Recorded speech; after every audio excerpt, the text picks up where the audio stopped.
2, 3, 4, 5, 6. Feet together on 7.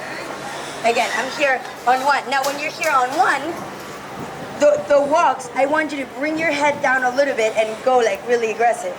Yeah? So I'm here. 8, 1, 2, 3, 4, 5, 6, 7, 8, 2. 1. Yeah, so I want that 1 like, what? What's up, girl? Let's try. 5, 6, 7, 8, 1, 2, 3, 4, 5, 6, 7, 8, 1. 5, 6, 7. 5, 6, together 7.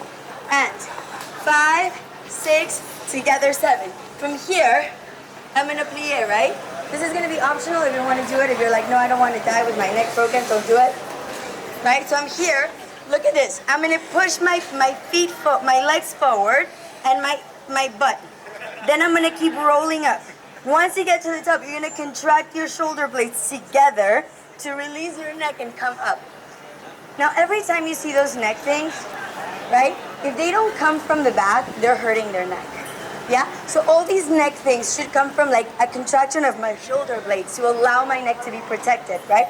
So when I plie, I'm gonna push here, all the way up. Now when you get to the top, contract your shoulder blade, relax your neck, right? So you go 1, 2, 3, 4, 5, 6, 7, 1, 2, 3. Yeah, it goes all the way to the 2. Let's try it. Don't look at me like that. Let's go. 5, 6, 7, 8, 1, 2, 3, 4, 5, 6, 7, 8, 1, 2, 3, 4, 5, 6, 7, 1, 2. Let me see what's happening.